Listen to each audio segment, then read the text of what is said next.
The Count of Monte Cristo by Alexandre Dumas. Chapter 48. Ideology.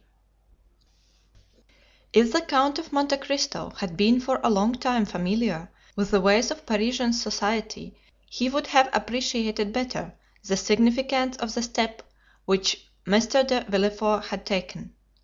Standing well at court, whether the king regnant was of the older or younger branch, whether the government was doctrinally liberal or conservative, looked upon by all as a man of talent, since those who have never experienced a political check are generally so regarded.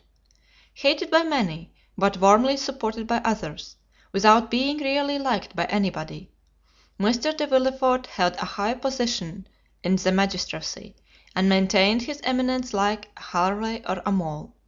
His drawing room, under the regenerating influence of a young wife and a daughter by his first marriage, scarcely 18, was still one of the well-regulated Paris salons, where the worship of traditional customs and the observance of rigid etiquette were carefully maintained. A freezing politeness, a strict fidelity to government principles, a profound contempt for theories and theorists, a deep-seated hatred of ideality. These were the elements of private and public life displayed by Mr. de Villefort. He was not only a magistrate, he was almost a diplomatist. His relations with the former court, of which he always spoke with dignity and respect, made him respected by the new one, and he knew so many things that not only was he always carefully considered, but sometimes consulted.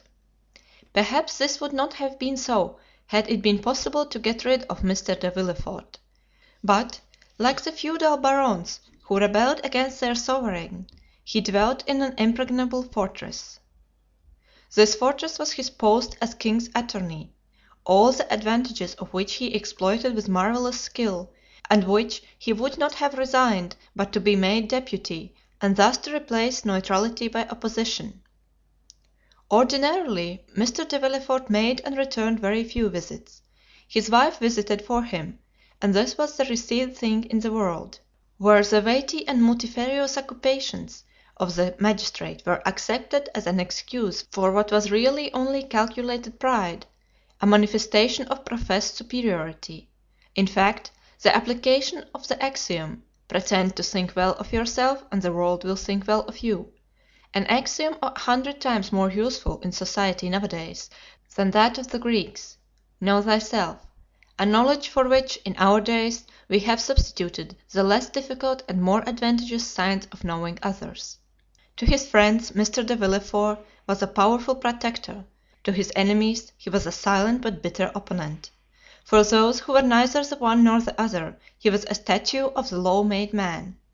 He had a haughty bearing, a look either steady and impenetrable, or insolently piercing and inquisitorial.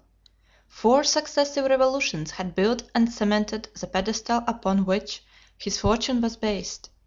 Mr. de Villefort had the reputation of being the least curious and the least wearisome man in France.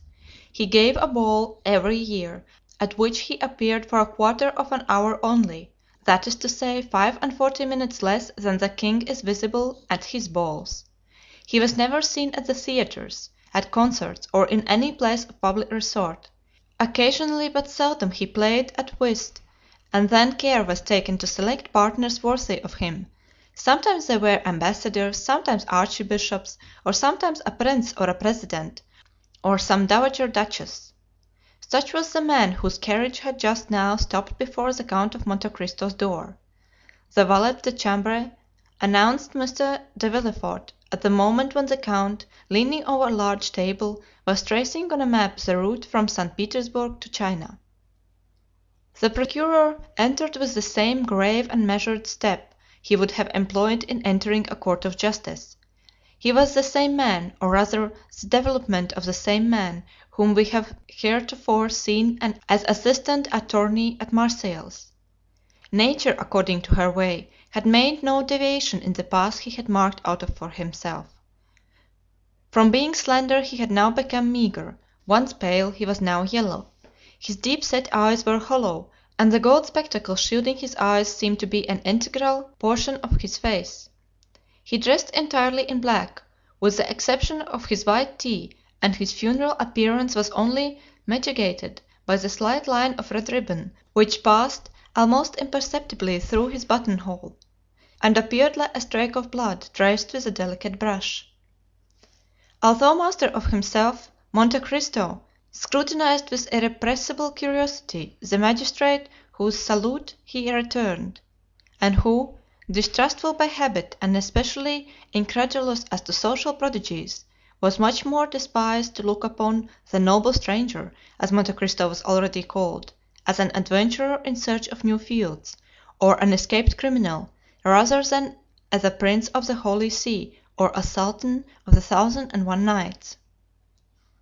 "Sir," said Villefort, in the squeaky tone assumed by magistrates in their oratorical periods, and of which they cannot, or will not, divest themselves in society, "Sir, the signal service which you yesterday rendered to my wife and son has made it a duty for me to offer you my thanks.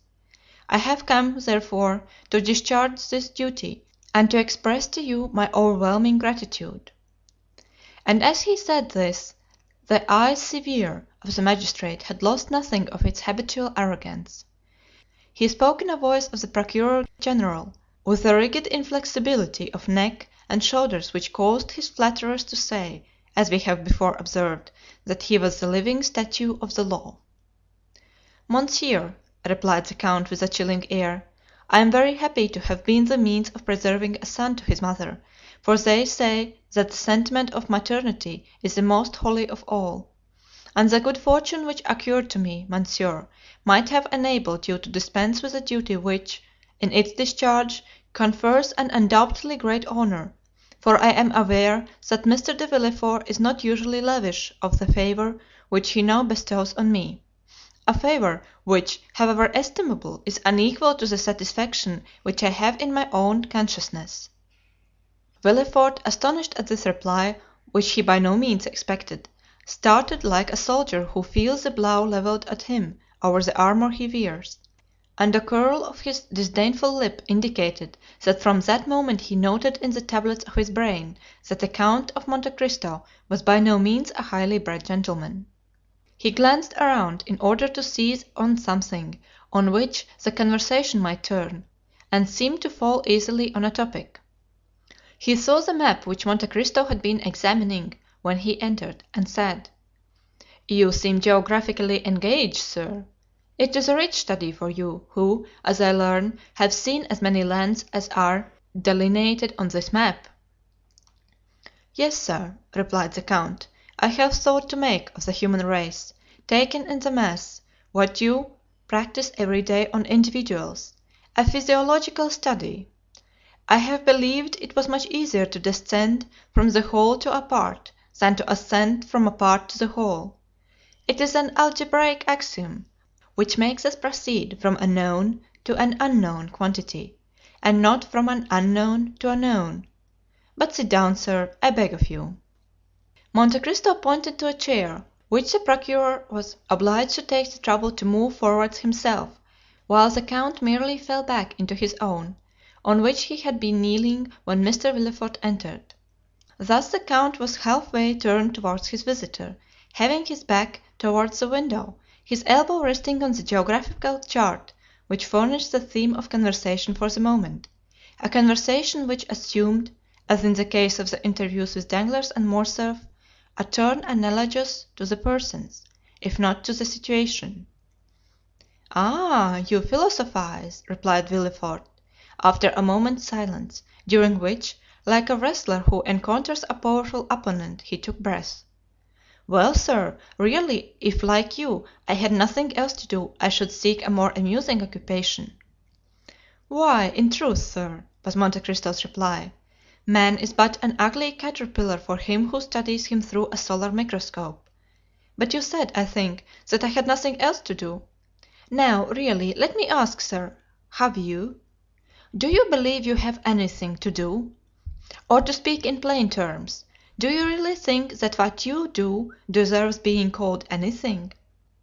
Villefort's astonishment redoubled at this second thrust so forcibly made by his strange adversary.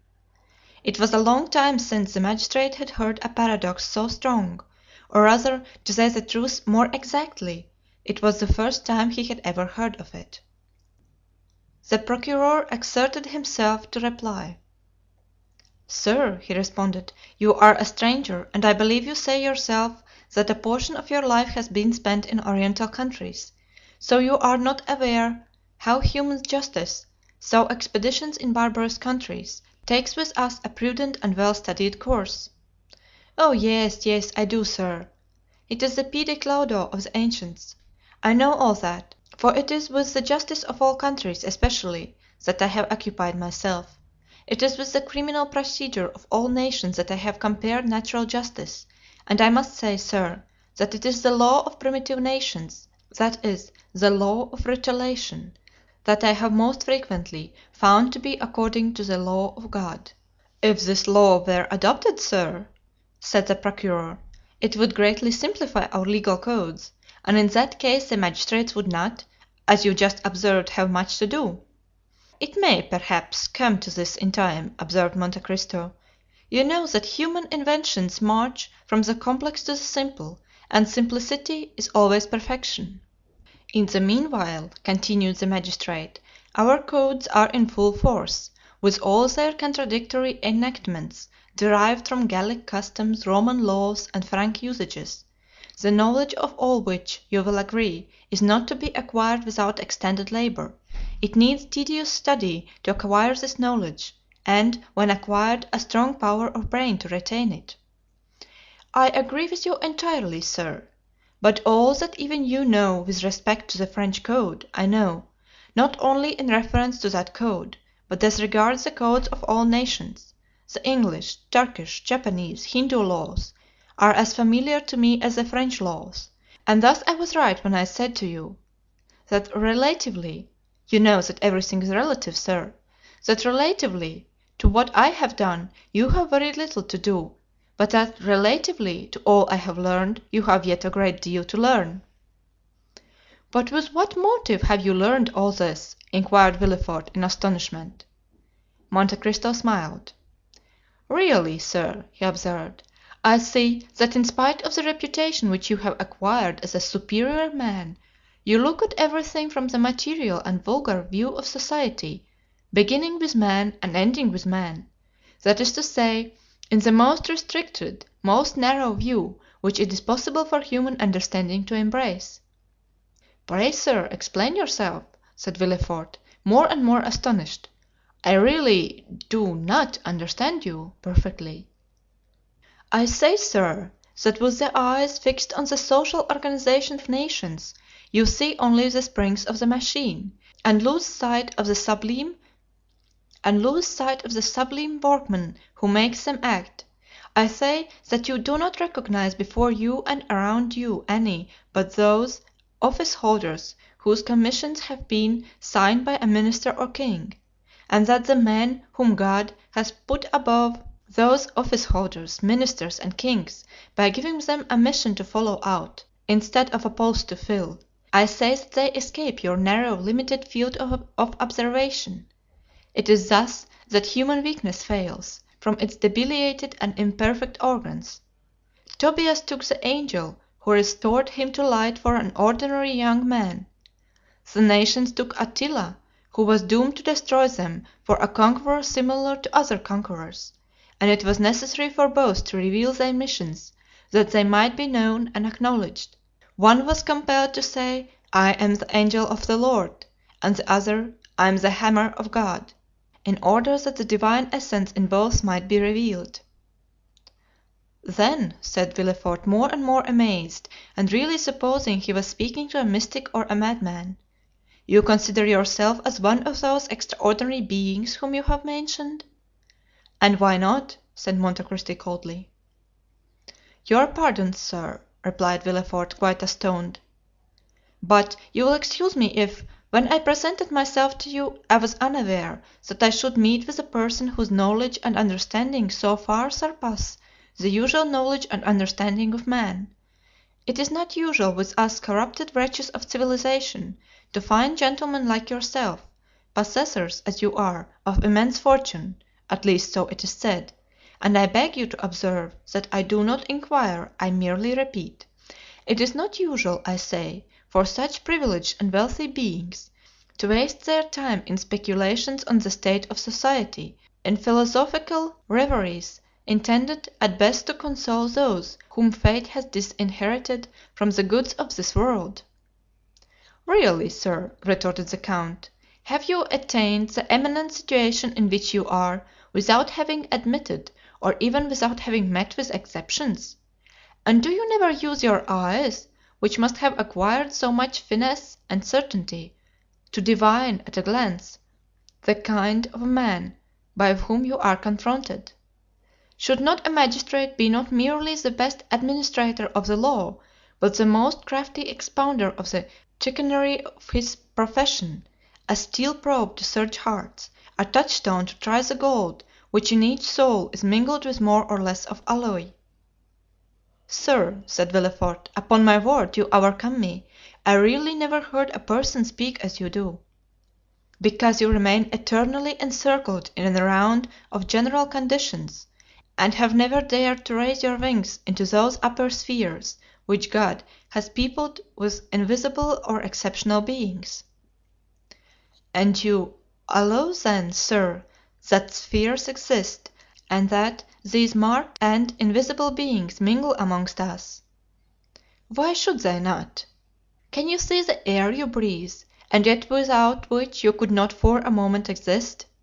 "Then we do not see those beings to whom you allude?" "Yes, we do. You see them whenever God pleases to allow them to assume a material form. You touch them, come in contact with them, speak to them, and they reply to you." "Ah," said Villefort, smiling, "I confess I should like to be warned when one of those beings is in contact with me." "You have been served as you desire, monsieur, for you were warned just now, and I now again warn you."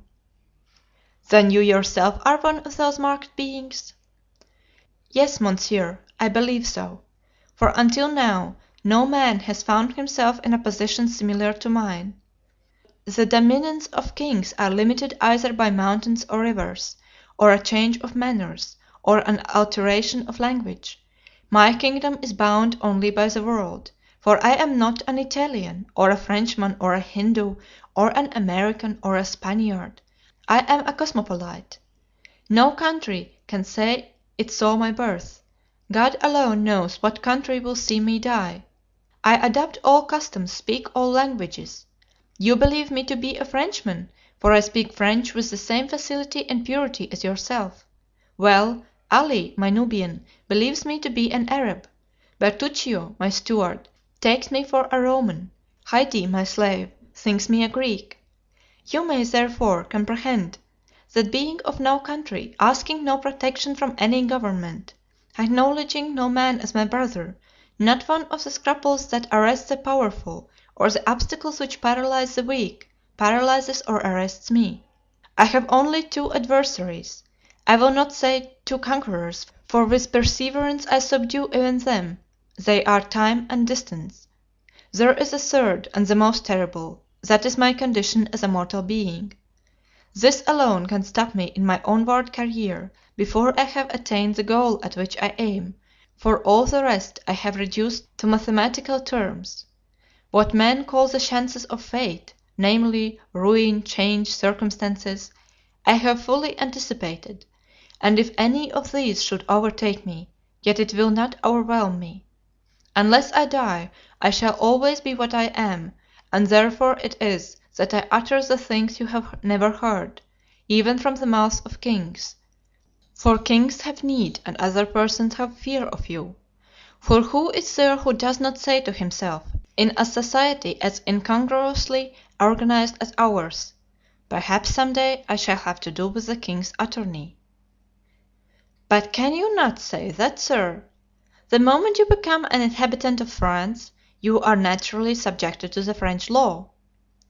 I know it, sir, replied Monte Cristo, but when I visit a country I begin to study, by all the means which are available, the men from whom I may have anything to hope or to fear, till I know them as well as, perhaps, better than they know themselves.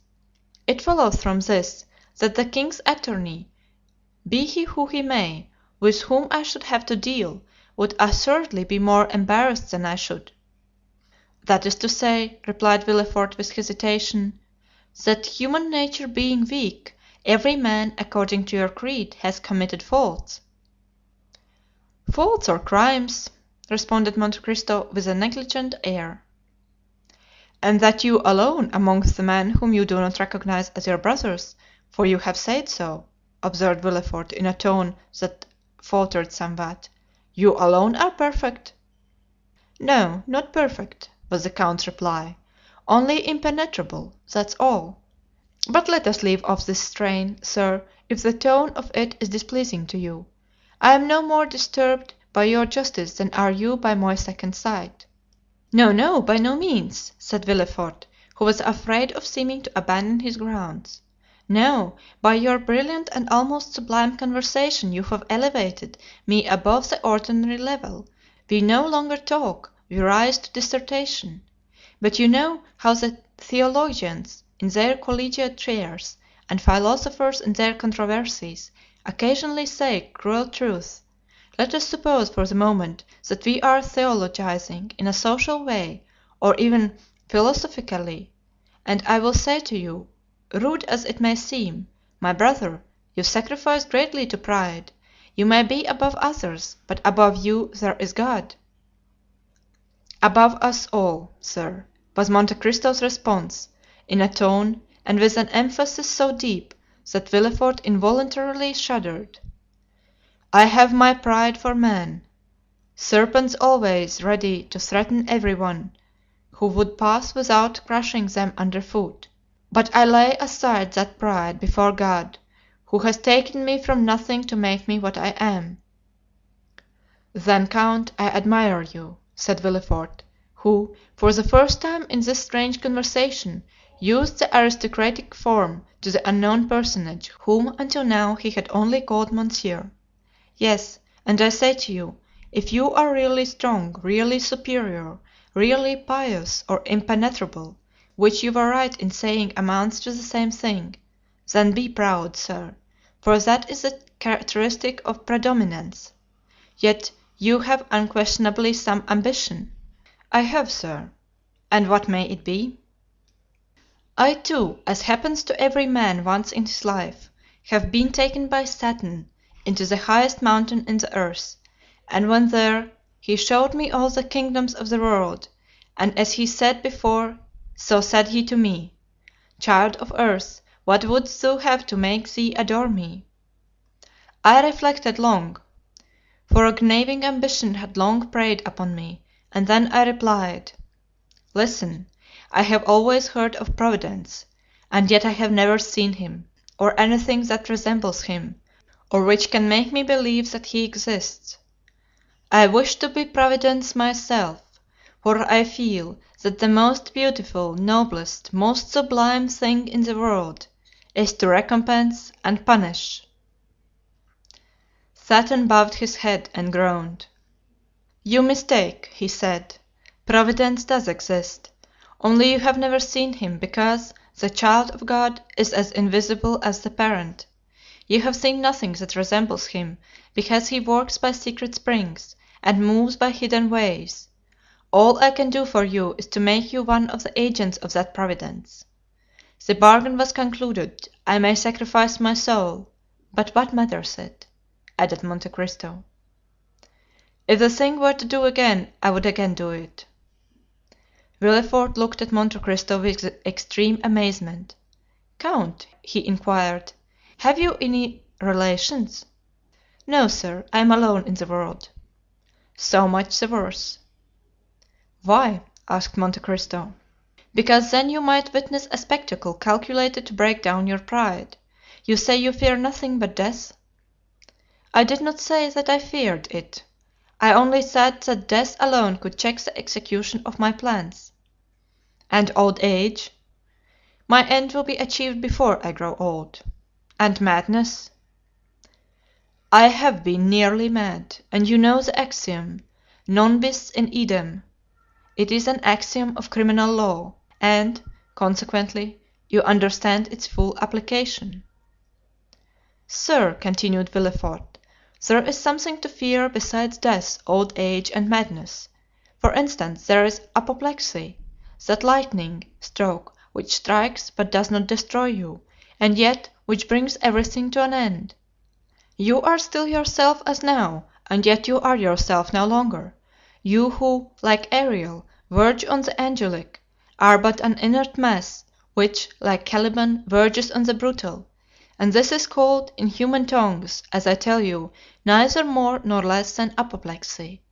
Come, if so you will, count, and continue this conversation at my house; any day you may be willing to see an adversary capable of understanding and anxious to refute you, and I will show you my father, Mr. Noirtier de Villefort, one of the most fiery Jacobins of the French Revolution; that is to say, he had the most remarkable audacity, seconded by a most powerful organization; a man who has not, perhaps, like yourself, seen all the kingdoms of the earth, but who has helped to overturn one of the greatest; in fact, a man who believed himself, like you, one of the envoys, not of God, but of a supreme being, not of Providence, but of Fate. Well, sir, the rupture of a blood vessel on the lobe of the brain has destroyed all this, not in a day, not in an hour, but in a second. Mr. Noirtier, who, on the previous night, was the old Jacobin, the old senator, the old Carbonero, laughing at the guillotine, the cannon, and the dagger; Mr. Noirtier, playing with revolutions; Mr. Noirtier, for whom France was a vast chess board, from which pawns, rooks, knights, and queens were to disappear, so that the king was checkmated. Mr. Noirtier, the redoubtable, was the next morning poor Mr. Noirtier, the helpless old man, at the tender mercies of the weakest creature in the household, that is, his grandchild, Valentine. A dumb and frozen carcass, in fact, living painlessly on, that time may be given for his frame to decompose without his consciousness of its decay. "Alas, sir," said Monte Cristo, "this spectacle is neither strange to my eye nor my thought. I am something of a physician, and have, like my fellows, thought more than once for the soul in living and in dead matter; yet, like Providence, it has remained invisible to my eyes, although present to my heart. 100 writers since Socrates, Seneca, St. Augustine, and Gall, have made, in verse and prose, the comparison you have made, and yet I can well understand that a father's sufferings may effect great changes in the mind of a son. I will call on you, sir, since you bid me contemplate, for the advantage of my pride, this terrible spectacle, which must have been so great a source of sorrow to your family." "It would have been so, unquestionably, had not God given me so large a compensation. In contrast with the old man, who is dragging his way to the tomb, are two children just entering into life: Valentine, the daughter by my first wife, Mademoiselle Renée de Saint Méran, and Edward, the boy whose life you have this day saved." "And what is your deduction from this compensation, sir?" inquired Monte Cristo. "My deduction is," replied Villefort, "that my father, led away by his passions, has committed some fault unknown to human justice, but marked by the justice of God; that God, desirous in his mercy to punish but one person, has visited this justice on him alone." Monte Cristo, with a smile on his lips, uttered in the depths of his soul a groan which would have made Villefort fly had he but heard it. "Adieu, sir," said the magistrate, who had risen from his seat.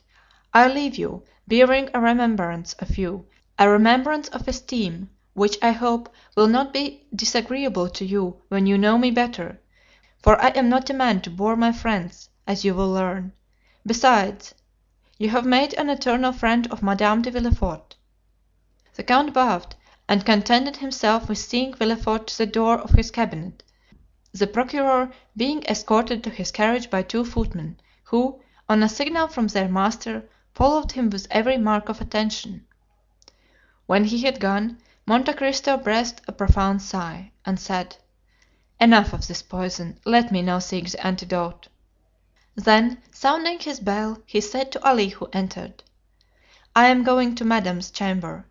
Have the carriage ready at 1 o'clock." Chapter 49.